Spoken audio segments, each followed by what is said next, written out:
This is the Music Maestro podcast, a behind the scenes of the music biz where we chat to the people shaping the industry right now. Today, we're joined by Alex Peppiatt, a rising force in A&R and independent label innovation. Having started his career at Sony International and Ministry of Sound, Alex went on to play a pivotal role at Warner's Parlophone Records, where he signed and developed breakthrough acts like PinkPantheress, Ashnikko, Simba, CKay, Vantage and Russ Millions, collectively racking up billions of streams and multiple chart-topping hits. Now he's building the future of music through his ventures Always Dance Records and Always Publishing, platforms dedicated to emerging talent, diversity and artist-first development. This is Alex Peppiatt. Pep. Hello, mate. Does anyone call you Pep? You can call me Pep. That's all right. Solid, man. Here's the story. We bumped into each other, Sun and 13 Soho. That's right. Who were you with? I was with Elias, and we were trying to sign an artist, actually. A guy called Archie Holmes, who's managed by Ben and Dan Palmer from PMR. Big family now, I think. That was the first time I'd seen you in a long time, and it was in that moment that struck me, actually, you'd be a good person to have on the podcast. I've been waiting for the call. Have you? Yeah. Good. Well, here you go. I think you're one of those people who, there's a few of them that I know in the industry that seem to know everyone. You're relatively young. How old are you? 31. I will say that is relatively young, certainly in comparison to me. Thank you. 31, and so yeah, you've been. But how long have you been doing this industry game? So it's my first job out of uni. So I graduated in 2016. So I was 22. So I guess a good part of 10 years. And yeah, I guess how I got into it was so I was doing a 4-year course at university. And just by the way, that course was, I mean, when I look at it, it's not your normal uni course. Spanish and Portuguese. Yeah. Whatever possessed you to pursue that? I guess I've always loved cultures, other cultures. I was just good at it, to be honest with you. I thought I'd just follow what I was good at at school. Before you did this course, you could speak Spanish and Portuguese? To a degree, not Portuguese. So I was born in Paris. Both my family aren't very French. I mean, my mum's from Croydon and my dad's from Essex, so it's not very sort of Peppiatt's a very French name. Peppiatt's a foreign name, yeah. It's kind of French sounding. Is it not French? It is. I mean, I think we moved over in 1066, so it's, it depends what you... It's quite political, I guess, right? Yeah, are we, aren't we? I don't know. Been here for 1,000 years. But yeah, so I was born in Paris. My dad's always been a francophone. He lived in Paris for 30 years. So I guess, I was always sort of around European languages, different cultures. My parents are in the art world, so we're always kind of exposed, I guess, to that kind of... Anyway, long story short, I guess I was just, really interested in cultures, and that was what I was good at. And my mum was both my parents were quite academic minded, so they sort of pushed me towards, I guess, doing the thing that I was getting the best grades in. So we've spoken to a number of people in various roles on this podcast. Mm-hmm. We've never spoken to anyone in A&R. A&R is your game, and we'll talk about that in a lot more detail. But, going back to sort of you getting into the industry, and you're talking about your parents being supportive of what you wanted to pursue. How have you gone from doing a degree in Spanish and Portuguese to ultimately deciding you wanted a career in the music industry? Yeah, it's quite mad, I guess, when you put it like that. But I suppose so. So I went to quite an academic university. And when I went there, I realised I wasn't that passionate about being in a library, I wasn't sort of super studious, and I preferred being out in the clubs and having fun, I guess. So tried to make that into something more than a passion, I suppose, at university. It was dabbled in promotion. I was friendly with some guys that put on parties there that then went on to be a festival. So I was kind of in and amongst it. And I bumped into one of those friends, Priya, actually, who I don't know if he even remembers, to be honest with you. But he was doing a 3-year course. I was doing a 4-year course. I came back for my year's graduation, the people that were graduating in the 3rd year. And we bumped into each other. This is Crooks? Yes, Okay. yeah. And I asked him what he was doing after uni. Obviously, I had 1 year left, so I wasn't sort of in the same boat. And he told me he was going to go work for Sony Music. And it was like a real like light bulb moment for me. I didn't realize there was a kind of, you know, an industry behind the curtain, so to speak. So, and throughout the whole university, even before, like, you know, during school, I was just obsessive over music. I was always, you know, digging into playlists, watching artist interviews on YouTube. Like, I was always just so fascinated by it all, and I didn't realize you know, how to access that, I suppose. So, you know, he kind of opened my eyes to that to a degree.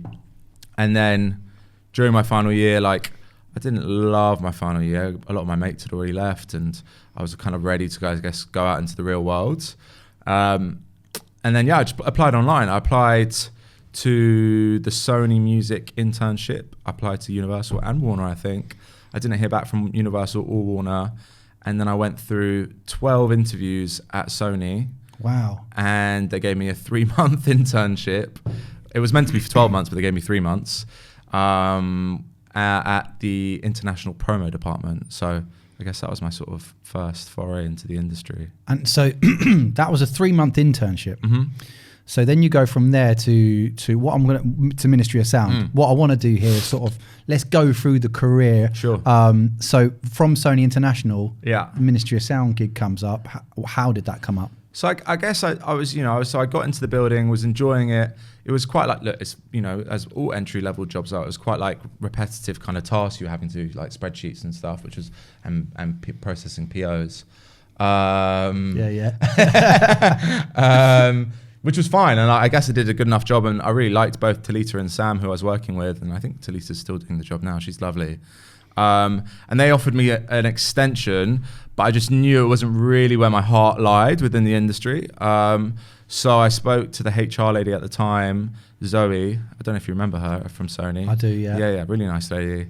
And this was just when, I think it was, so my internship probably started in October of 2016, and then Ministry was acquired by Sony, I think that quarter, and then so I ended probably in end of the year, beginning of Jan, and then I met Naz, and she offered me the internship with yourself and the rest of the team at the comps department. So yeah, so this when is this? Because this is going into 2017 now, I guess. So not long after the Ministry were acquired by Sony. I think this pretty much within the first few months, yeah.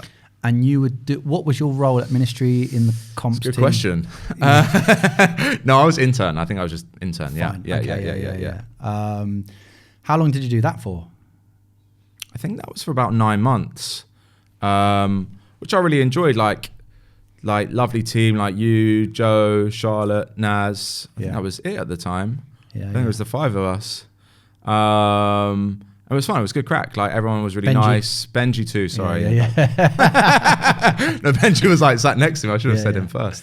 And yeah, everyone was great. And it was an interesting insight to a part of the industry I wasn't aware of previously. I think compilations, obviously one bought compilations when you're growing up, but you didn't really think about working in them, I suppose. No, and it was also an interesting time for that part of the business because it was just massively on the decline, really, wasn't tanking. It was seriously tanking. Yeah. So it was it was quite an interesting experience. Again, probably quite quickly once I got into it, I knew I wasn't that passionate about it.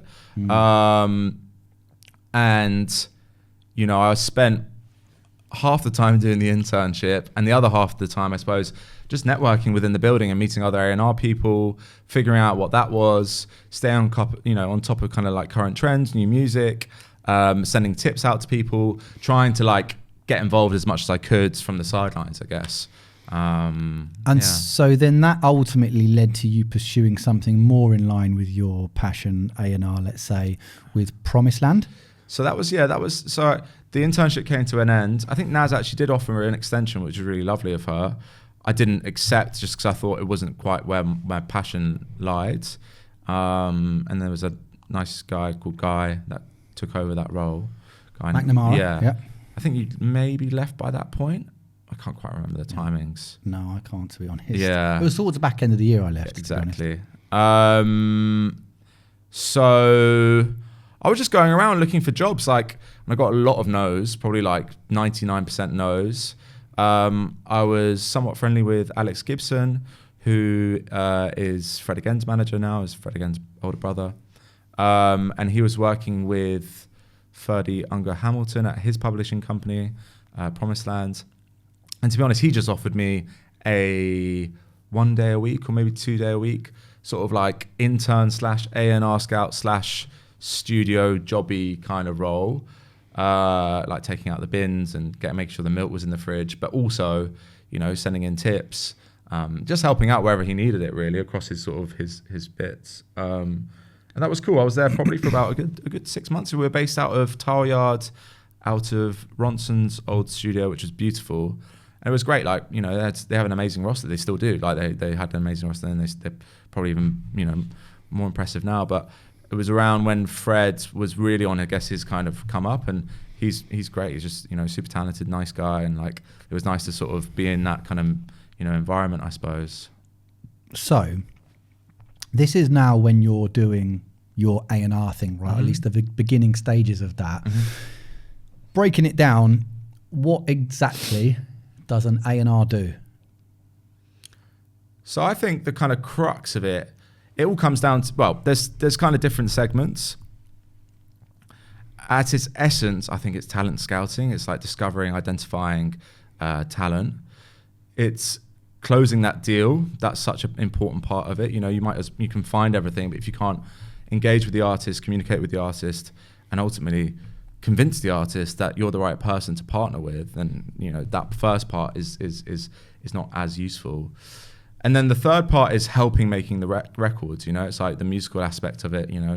Helping them, I guess, the artists achieve their vision or augment their vision, or just like kind of steer them in a certain direction. So whether that's putting sessions together with producers, whether that's finding the right song for them, helping in the mixing and mastering process, and the delivery of the music. And then I think the final part of it is like, especially within the bigger companies, and it kind of goes without saying now it's my own company, but sort of being that cheerleader or quarterback, or I don't know, it's quite two weird kind of American references for it, but do you know what I mean? Sort of driving through the project within the building and sort of being really that champion for that record or that project, and sort of like, I guess, being kind of on hand across marketing, promotion, etc., once the record's up and running. So you started to get a taste for this at Promised Land, right? Mm-hmm. And at this time you're working with Fred Again's brother. Mm-hmm. And am I right in thinking Ferdy was president of Columbia at the time, or he was president of Columbia at the time? I think he just joined recently. Yeah. So I didn't have much FaceTime with him during the role. It was mainly with Alex. And in that role, or at least while you were there, was there anything that you were kind of getting your teeth stuck into from an A&R perspective? I mean, look, I was there, I think, what did I say, 3 months? Was that about right? 3 to 6 months maybe. So it was a brief period. I was more like just talent scouting at that part. That's what, when I kind of broke that down, what is A&R? I think everyone starts there, but it is still like the heartbeat of the whole thing. Like, you have to be a good talent scout, in my opinion. Like, that's the role.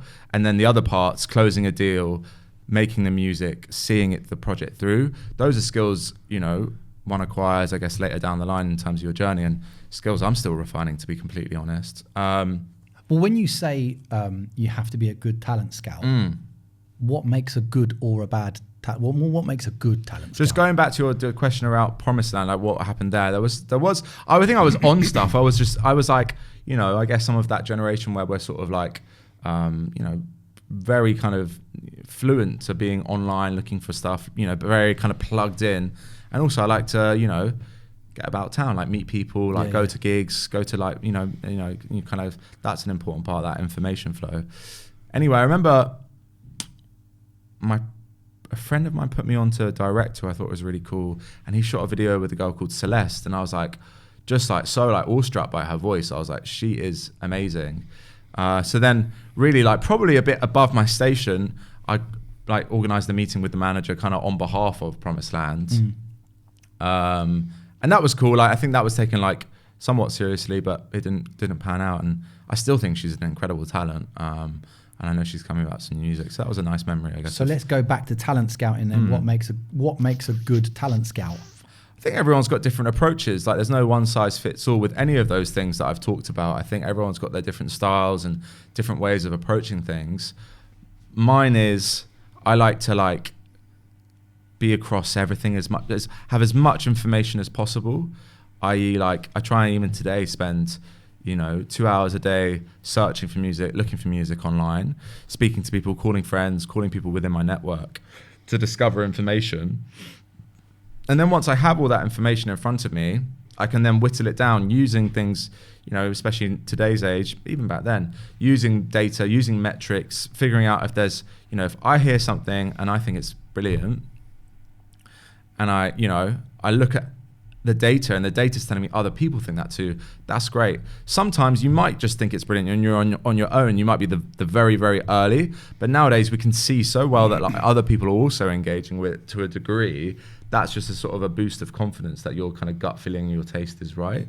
So that's the way I like to I see it a bit like sifting for gold, like during the sort of California gold rush, where it's like you're in a muddy river and you're looking for a little nugget, but you're in the flow. Like as long as you get all the flow coming through and you've got I guess a good enough kind of barometer of taste or a net, whatever, and you can eventually sift out that nugget, then I think that's my approach to it. Some people are very different. Some people are sort of, very much just through network. Some people don't spend any time online looking for stuff, really, or very little.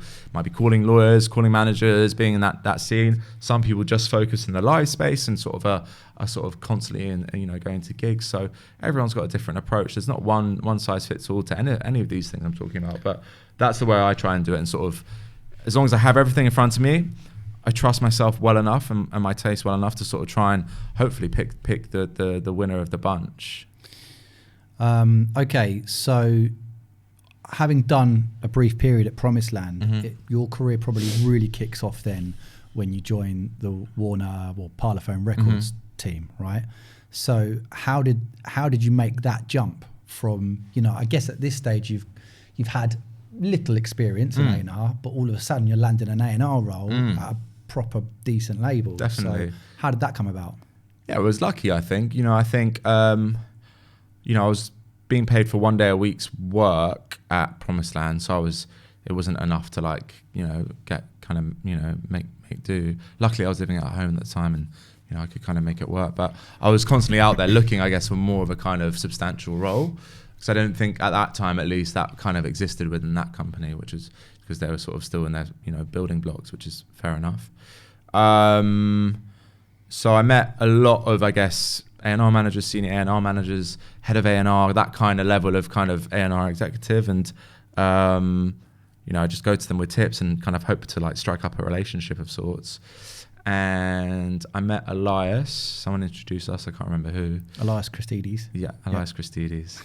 And I went into that meeting and I played him Octavian, who was unsigned at the time, Scarlord, who was unsigned at the time, and one other artist who I can't remember actually now.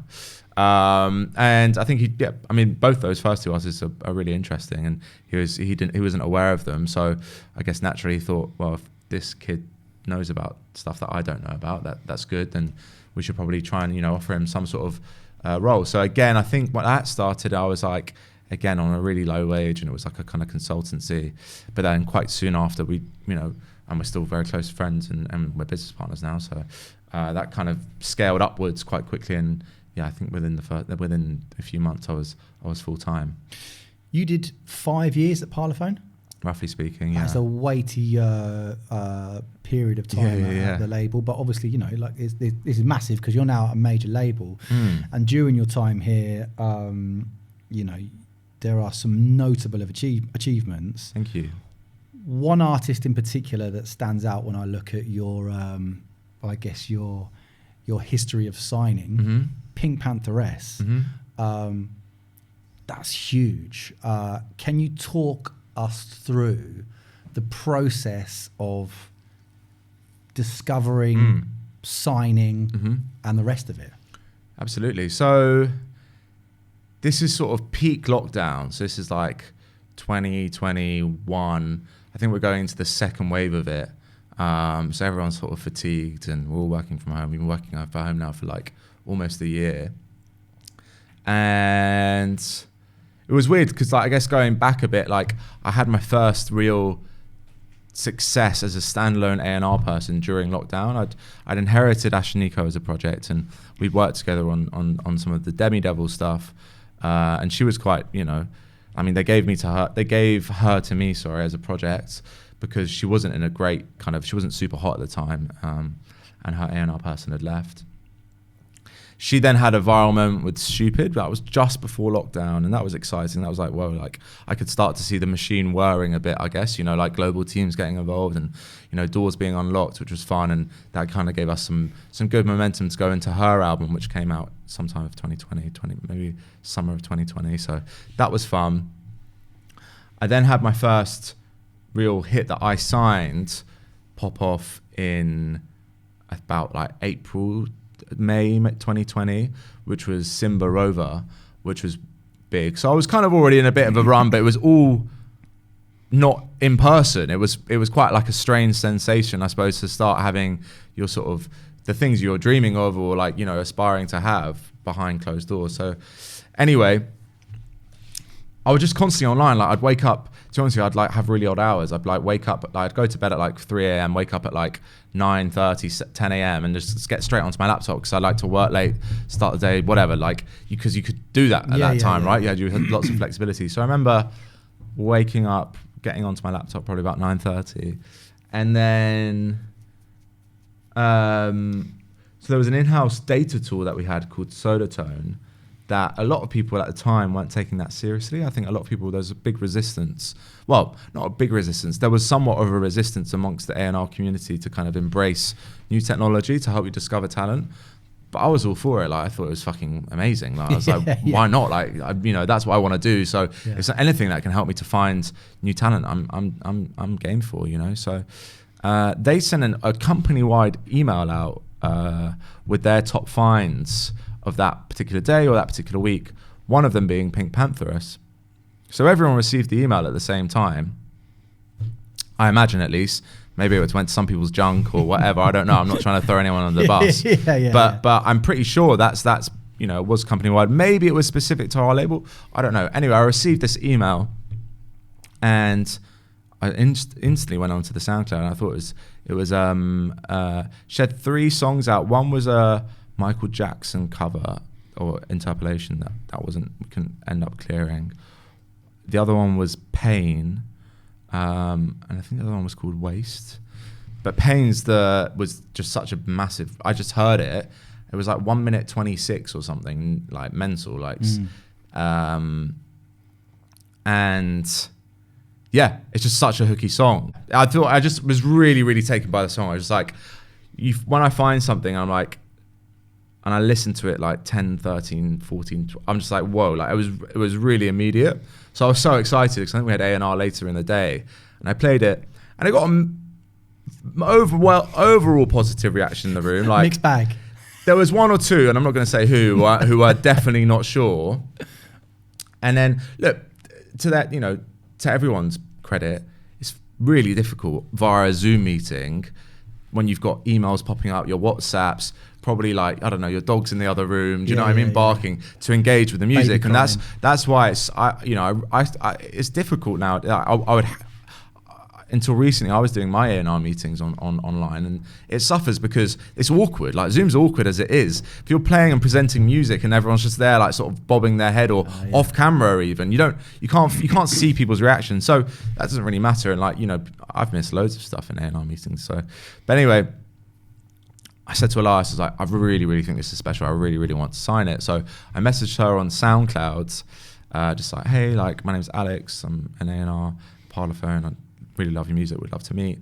And then she responded quite quickly, and we ended up going for a walk in Hyde Park together because you couldn't meet indoors at the time. Amazing. Yeah, so we just had a walk around, and you know, she was I guess 19 at the time, so really young. Obviously very, very bright, very kind of like culturally attuned. So I guess all of her sample choices being that kind of nostalgic, you know, noughties, you know, sometimes late 90s kind of thing, you know, and she was obsessed with like Korea at the time. She was like learning Korean and like obsessed with like K-pop. She was like very like culturally attuned. She was studying film when I met her. So anyway, so we developed a bit of a relationship. I think it was a bit, it was an odd way to do that, right? Walking around apart, like you don't, it's like quite a kind of an odd way to kick things off. And then we met in a studio again. We went to, I always forget it, it's in Westbourne Grove. It's, anyway, a really nice studio with Elias. Or maybe she met me in Psalm, and then, we had a couple studio meetings, and then things started to really take off on her SoundCloud. Like, she uploaded a song, I can't remember which one now, and it did something like 300,000 plays in one day, and it was like, fuck, like this. So then all like the kind of, for lack of a better term, like the data monkeys kind of like started appearing, right? Because it starts pinging on everyone's kind of radar, and you get the influx of like labels from all over the world, globally speaking, America in particular. So, and some really, really great labels and great people reached out and showed interest. But I think it came down to the fact that we had a good relationship, and that she also really loved, probably more than our relationship, to be honest with you, she loved the label's culture and history, I suppose, with artists like PinkPantheress, with artists like Lily Allen, Coldplay, Blur, Talk, like really iconic British artists that come through the label, and then some great other like, foreign stuff, Daft Punk and et cetera. So I think that sold it eventually, but it was a competitive deal, but I was there first and early, and I guess showed most genuine passion, I guess. Well, that was going to be my follow-up question, which you sort of answered there, is, so at the time that you go in, because typically what happens from my understanding is when something's hot, again, for want of a better term, the vultures come along, and they are preying over this new potential hit. That typically, I would say, happens more on the viral stuff, right? But generally speaking, when something's hot, there is loads of A&Rs in for the same track. Are you saying when you discovered this track, or when it sort of was put on your radar, you were perhaps the only one pursuing it? I was probably at the time. No. I think there were maybe a couple of people in the mix at the time. There's a guy called Piers who's really great A&R. I think he works at Disorder now. He was like very early too. She had a previous project actually that was more R&B focused, that had a little bit of attention. I think actually Pete Simmons, who's head of A&R at Universal Publishing, he sent me the previous year, so I recognized her vocal from that. So she was kind of like, I guess, had a a level of buzz, but as you mentioned, when you drop something on SoundCloud and it gets 300,000 plays in a day, and which would probably put you on the top, if it was Spotify streams, and in the UK that put you in the top 50 of the UK chart. Like, it's serious consumption, it's serious like eyeballs and ears. So that opens up a whole new floodgate of like you said, I guess, to use your term, vultures, but of not even vultures, just people that I guess are engaging with the record, especially from the business side of things. So to answer your question, I think I was just early. And so, and ultimately, is that then why Pink decided to sign? You mentioned that, I guess, the kind of label culture, the history of the label more than the label culture, I would say, yeah. And that was the main reason then that she came. I think so. Yeah, I think so. And I think that being early always helps as well. You develop a relationship quicker and faster, and that's it's important. Would you say that the signing of PinkPantheress was your peak moment during your time at Parlophone? Or were there multiple? What I'm getting at is, what would quite they be? Like, I wouldn't say it was my peak moment per se. I think it was very exciting at the time. It was really cool, and it was great to see. I think that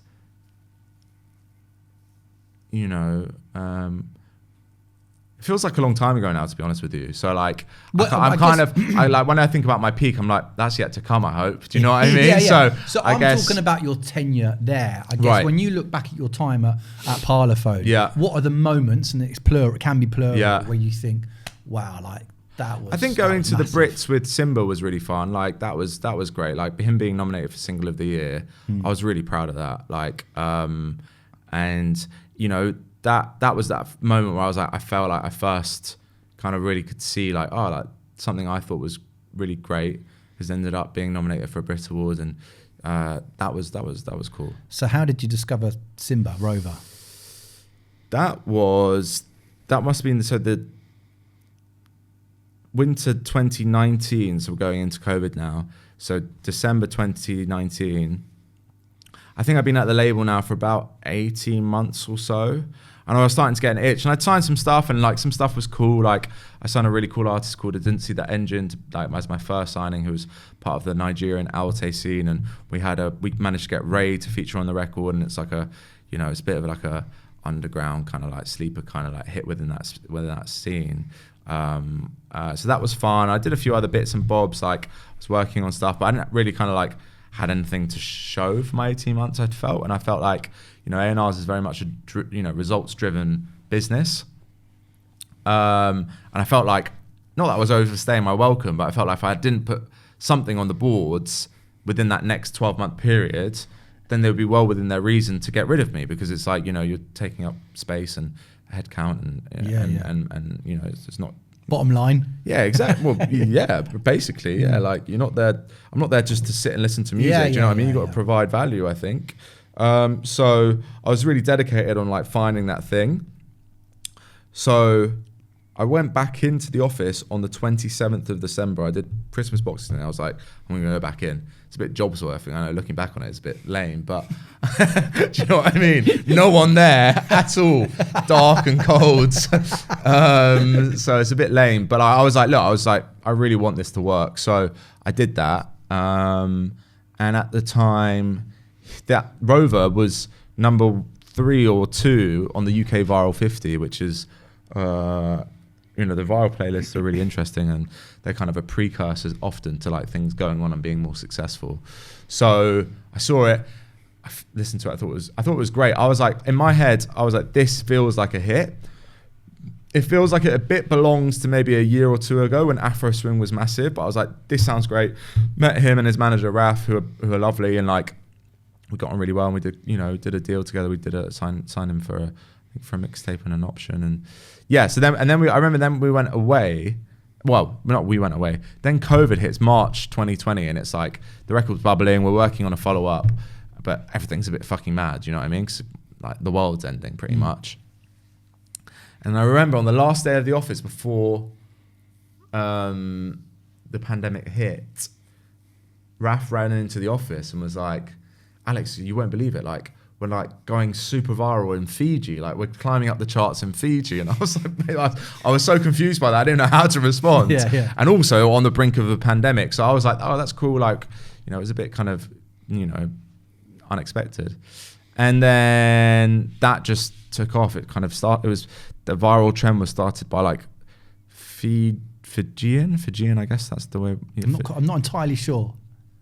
From men who were from Fiji, Fiji rugby players, like kind of these massive like burly guys were doing this dance that then started the trend for Rover. Right, yeah. And then, the next few months I was top 10 in about 8 countries, top 3 in the UK, multi-platinum record. So that was really kind of cool to see. And yeah, that was, so I was a job's worth, found it. I was in there back end of Christmas, found the record, and again, I guess the two commonalities between those two stories is finding the talent and being decisive early enough. So before we get into then your move to go like set up your own independent companies, plural, A&R, I wanted to kind of sit with this for a minute. In terms of how do you think the role of A&R has evolved from when you started to where we're at now?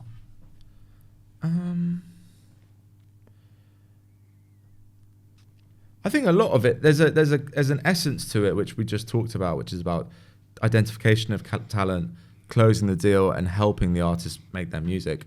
I think that's still all apparent and valid today.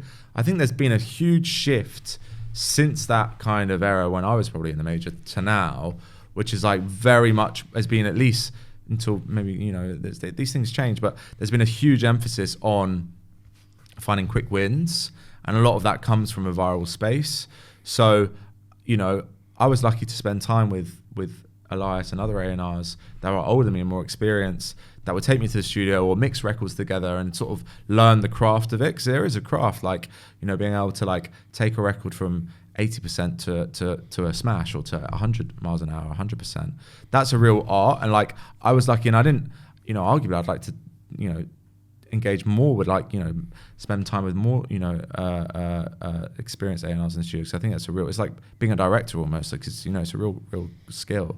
And I'm fortunate now to be working with some other really experienced people so that I can learn from. But I think, yeah, over the last few years, there's been a huge emphasis on that. I think people now realize that that's quite like, well, not that near it. Well, let me start again. There's a lot of emphasis in the last few years being put onto viral records. I think now there's a slight swing to more artist development, or at least a better balance between the two. Like, I think all record companies need a bit of both. You need fast food and you need home cooking at the same time to make everything feel balanced, you know? So I think I've definitely seen a big shift in the rise of sort of more data-led kind of A&R companies, or, you know, data-led sort of signings, and less of that kind of traditional, let's find a 17-year-old, 18-year-old talent and help them develop and sort of bring that over 5 years. But when you look at the current success stories, whether it's Lola Young or Olivia Dean, those are artists that have gone through that journey over the last 10 years, 8 years, maybe even less, 7 years. So, you know, it's not fair to say that all major record companies are just sort of like honing in on the sort of super viral stuff and, you know, that kind of like slightly, like you kind of put it, like vulture kind of mentality. Yeah. There is good artist development happening, and you can see it in the charts today. It's just, it takes a long time. And I think ultimately, you know, the companies are businesses, like, you know, they have lots of overheads and pressures that come along with that. So you need to have those quick wins to help, you know, kind of, I guess, kind of make it sustainable for those career artists. But yeah, that's kind of my opinion on that. Okay, well, so 2023, is this when you set up Always Dance and Always Publishing? So 2023, I was in the process of doing that. I was kind of getting the idea together, getting the right people together, putting the pitch together. We launched in 2024, Always Dance Records. We partner with Believe Music, who are amazing. They're a great partner. And they gave us some funding via an advance to get the business up and running. And when you say we? So it's myself, and I have two minority shareholders, Phil Christie and Elias Christides of Manifest Music. And three of us sort of came together, and yeah, they've been great partners in kind of helping get the idea, you know, helping get the funding, getting, you know, the business kind of up and running, and sort of still strategic partner today. So I mean, that in itself, when you've Always Dance and Always Publishing, with these your ideas, this is something you kind of wanted to set up right on your own. And, yeah. Then when you've got the backing of an ex-president of Warner Records and ex-head of A&R of Parlophone, I was super that must lucky. instill some serious confidence in you, right? Yeah, I was still quite scared, to be honest with you, but I think it instilled confidence in our partners, like Believe, to back us more than just me coming off the street. That's for sure. I think the idea came from it because I've always loved dance music, obviously working at ministry, and, you know, from university, I've loved electronic music. I think electronic music and hip hop are my two kind of loves, genre-wise. And I guess just great songs, great artists. You know, I think electronic and hip hop for me in my space has kind of dominated, I guess, pop music as well in the kind of the recent times. So those are the kind of the areas that I feel most passionate about. I was on TikTok, and I kept seeing these accounts, kind of like music curator accounts, like saying, these are the top 5 tech house records this week that you need to listen to, or the top 5 minimal, you know, whatever that you need to listen to. And I was looking at like things like Chartmetric and seeing spikes in those records, and I was like, oh, that's really interesting. Like, I was wondering if you could combine the sort of the experience of people with a kind of label background with this kind of new gen of like music creator / kind of like lever to increase consumption, put that together. I think that's a really compelling argument for like someone to work, you know, for like, it could be a really compelling way for, you know, artists to sign to us, but also a really effective way to get us to market, a really kind of like efficient and sort of modern way of like releasing music. So that was the idea, and I kind of fleshed it out, and we managed to get some funding off the back of that, and the offerings kind of evolved since. But that's its kind of backbone. It's like half of the team's very kind of traditionally experienced, and then the other half of our offering is very, very digitally focused, and like, you know, wanting to try and spread our music and, you know, get it out to the right audience as quickly as possible, and then using that to then feed back to more traditional media, whether that's at DSPs, radio, even with club and promoters, to try and break our artists in the most efficient and sort of modern way. So, I mean, with this then, I think what I've noticed over certainly the last few years, and I guess sort of there's a lot to be said for the state of the industry, is why a lot of independent companies keep popping up, but there are a lot, right? What is it that makes yours different or better than the rest? That's a good question. I think there are many great companies out there, and there's lots of like, I think the independent sector is super exciting. It's thriving. I think there are so many great options out there for artists, which is brilliant. Like, you know, I think it was very linear for a long period of time. It was kind of either you're with a major or you're a bit fucked, to be honest with you. And now there's a plethora of kind of avenues for artists to release music, and I think that can only be beneficial. Why do I think we stand out from the pack, or what makes us different? I think that kind of blend of like real traditional experience, you know, from A&R, from marketing, from a design standpoint, paired with a real ingrained and sort of passion and deep understanding of like the digital marketplace. I think that makes us stand out, you know, from a lot of other offerings, especially within electronic music, which can be quite like late to catch up on, I think, with some of those kind of current trends of marketing records and promotions, and, you know, and they still have their place, but like, you know, there's a lot of labels that kind of focus more maybe on like downloads or even like vinyl pressing than they do on like social media within the electronic music space. So I think that definitely like marks us out different from a lot of offerings within our sort of genre. And I think also we straddle that nice, like, you know, the balance, I suppose, between being like a label. There are labels out there within our space which, you know, flood the release schedule that have like 10, 15, 20 releases a week. Yeah. And then there are others who are so picky that might release sort of once every 3 months. We have a release a week. Every artist has their own space pretty much on our release schedule. So you got a boutique feel, you know, you're not sort of like, you know, up and against 20 other releases on that particular week. So I think we offer quite like a good boutique service in that sense. And we have lots of like, you know, myself aside, lots of really young, smart people working there. Yeah. We have several, like, managed to hire a couple of recent LSE graduates. They're super smart and super passionate. And yeah, I think we offer a really, really compelling and good service. What has been like, I think it's sort of, it's underestimated by a lot of people because most people don't do this. But when you set up your own thing, right, it's a tough gig, right? You know, I've learned from going from like Ministry, Sony, Music Maestro. What's been the biggest learning curve for you in terms of, not just going independent, but like setting up your own thing?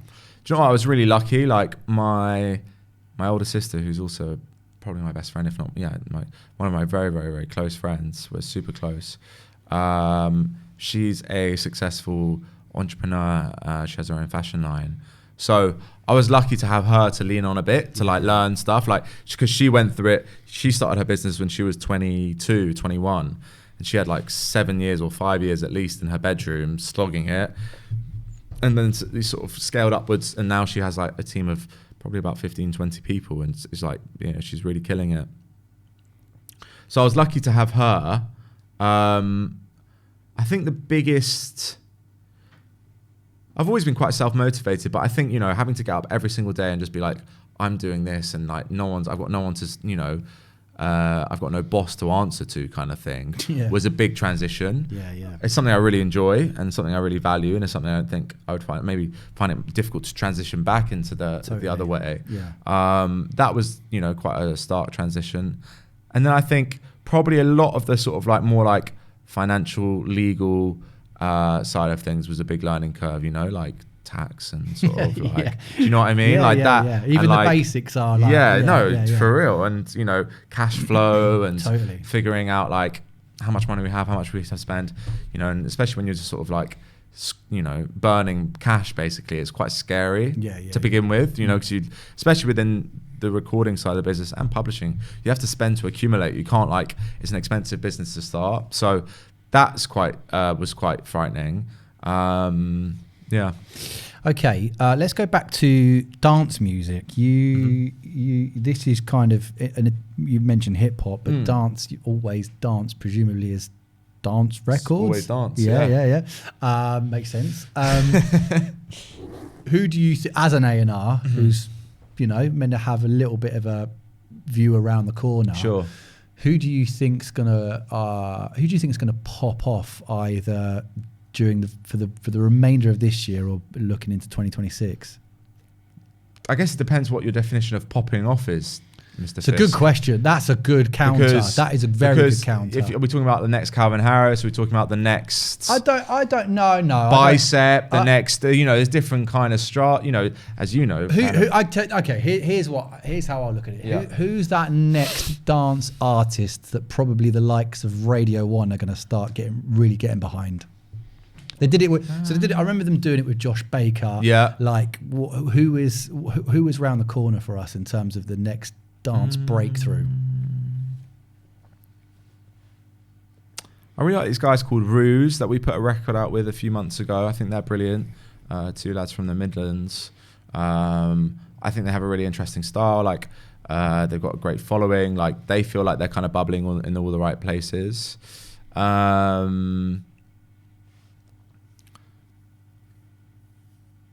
Yeah, I'll go with that. That's fine. Totally fine. Okay. When you're looking at the industry right now, who are the artists that you kind of look at and either, I guess, one, really like in terms of their proposition, their package, but two, think, I wish I could have signed them, or they're the type of act that I could have signed? We were in chats with Casso quite early on when he had the Prada records. Yeah. And then that went to number 1, so that would have been quite nice. I think we got priced out a bit by there was a big sample clearance in that. And then we signed Badger for a few records. Yeah. He was our first release. And I was being really flexible with deal terms and sort of I think we did a 2-single deal, which is you know, it's not what we currently Was that pre do. Natasha Bedingfield? So that was his third release. We had 2 records, and the Natasha one was a third. Okay, yeah. And we chose the second one a week before he made that. So that was quite a bitter pill to swallow because it was such a huge record as well. But you know, these things happen. It's like I would have loved to have those 2. That would have been great. But in terms of like looking, I guess, further afield, like I'm a huge fan of like I love what Chris Dussie's doing at the moment. I think he's really, really talented and interesting. I really like what Josh Baker's doing. I'm a big fan of Ketamers. I think he's really, really talented.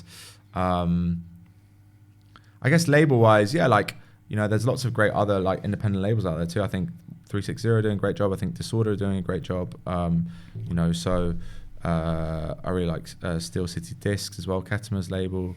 I think the Method guys are doing a cool, like, good job too. So like, there's lots of great music. Like, I'm not particularly sort of like envious or like sort of like, you know, of course I'd love to like work with some of those artists I mentioned, but there's always, you know, great new talent always coming through. So I don't have sleepless nights thinking about. Do you know what I mean? Fair. Okay, great. What about chart music? When you look at charts now, like, I guess at the time of recording, charts are dominated by Sabrina Carpenter and the K-pop Demon Hunters. Do you like chart music? Yeah, some of it. Yeah. Which? I really think Olivia Dean's brilliant, and Lola Young. I think they're both 2 fantastic new artists that have broken through recently. I like Miles Smith. I like Chapel Roan. I like some of her music. What do you think about the state of charts and commercial music right now? It's interesting. I think it's like it's more about a question of like consumption, really, because I think Dennis, the CEO of Believe, wrote a really interesting article recently that I think it was published 2 days ago in Music Business Worldwide, where he was talking about how influenced consumption is via algorithms. And like obviously like the casual listener, like we're both obsessed with music, so we would dig deep, go into sort of offcuts, like whatever, do our research and go digging. The casual consumer can't be bothered to do any of that, and sometimes I can't, to be honest with you. Like sometimes I like to click those little 3 buttons, just take me to song radio, and then it's easy, it's done. Like, you know what I mean? I haven't got to think. You're having a dinner party, or you're cleaning up the house, or you're at the gym, so because most of the time it's pretty good. Sometimes it feels a little bit lazy, but anyway, point being is like within that algorithmic recommended kind of portfolio, if you like, I think there's so much put forward to us which is already popular, which is predominantly English language, which is predominantly American. So I think like, it's different. Like people aren't going out and actively searching maybe to listen to some of those artists you mentioned, but it's being kind of driven towards us because it's kind of what the algorithm think will work because it's already popular and kind of. So that's, I think, more of an interesting conversation than what I think about the state of chart music. I think there's some good stuff in there. I think there's some stuff that's not particularly my cup of tea, but I think if you be interesting more to like look under the hood and be like, what's the lean-in consumption of those artists, and who's actually going. It's different to like when people just have to go and physically purchase something, right? Like you have to make that active choices. I like Boyz II Men. I'm going to go buy that Boyz II Men album because I think they're brilliant, or single or whatever. Yeah, great shout. Love them. Because that's so different to being like, I'm going to put on my personalized playlist and whatever comes to me, I'm going to listen to. And if that particular record happens to be in a million other people's personalized playlists in the country, then that's obviously going to give it a leg up. Do you know what I mean? So do you think, just to interject, do you think the music industry, when it comes to the consumption of music, is at the mercy of an algorithm? Say that again. Do I think the music industry, as in like professional kind of life, or you mean? When you're looking to break artists and that, one of the things I hear all the time is this thing that you're talking about with the algorithm in terms of, and I guess from some respects of the algorithms, and I don't know if this is a fact, but these streaming services want to keep you on that streaming service as long as possible. So they're gonna give you the stuff they think's got the best chance of keeping you there, which makes sense. Like I get that from their perspective, absolutely. I think you could probably. Do I think we're at the mercy? Somewhat. But I think it's always been difficult to break artists. So I don't think it's just another obstacle, really. I don't think it's like it's something you can navigate, and like ultimately, like it all comes down to like really, really good quality music. That's the end of it. Like I don't think anything that's really awful is going to break through because the algorithm decides it. Do you know what I mean?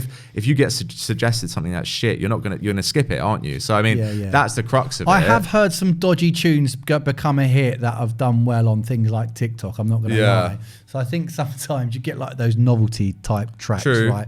I guess. But we've had that, I guess we've always had probably that. Mr. Blobby. I'm just thinking of Mr. Blobby. Mr. Blobby had That's a big hit, back in the day. Yeah, or you're like, right. Or even Crazy Frog. Like, do you know what I mean? That's always existed. So it's very true. I think it's just the different guys. But I think that what would be interesting would be more to like maybe rather than have to tailor the algorithm slightly more so that maybe there's a certain percentage of that which is only dedicated to new music, which is only dedicated to breaking acts. And maybe if it is like a bit more localized, like so rather than we get an influx of US music through our algorithm, maybe there's like a 20 or 30% segment that's dedicated to breaking, local homegrown talent, globally speaking. So in France you have, I sound a bit sort of like, again, this isn't political, but it's like, it should be like, I think that's, to just have the domination of US, music and English language music through algorithms is a bit damaging to breaking new artists. And I think it could be interesting to maybe test something a bit along those lines, which helps promote kind of, local talent. Okay.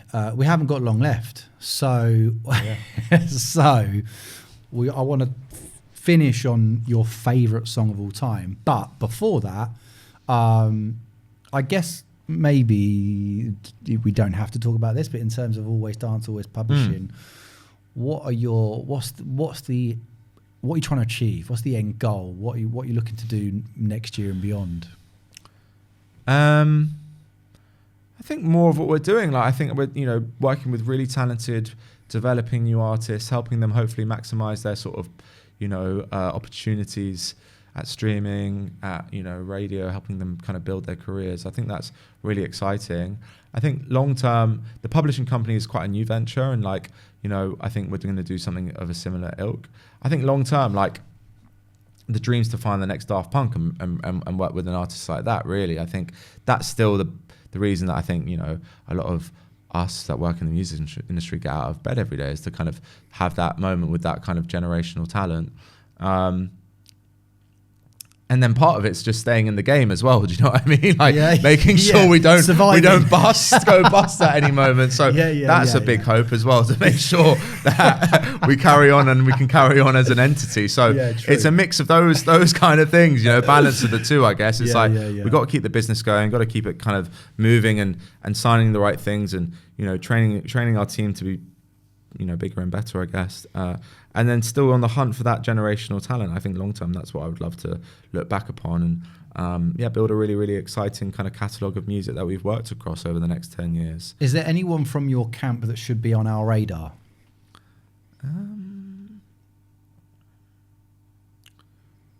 We just released with two guys that are based out of Manchester called Ziggy and Josh. I think they're doing something quite interesting and exciting within the sort of UKG space. We got an EP coming up with a guy called Sia, who similarly is being played out by Ketama and IPC. I think he's doing a good job. We've got two guys from LA called Twin Diplomacy, I'm a big fan of, in that kind of more tech house space. Those are three that you should go check out. Solid. All right. So then, your favourite song of all time, what is it and why? I really love Frank Ocean's music as a whole. I think Blonde was a really sort of transformative album for me. I thought the songwriting was really just raw and honest, and I thought the production and musicality of it was just very very rugged. And Yeezus is my favorite Kanye West album, and I thought it kind of had a similarity in the kind of some of this. It was much softer than that, but had a kind of industrial kind of touches, which I thought was really interesting.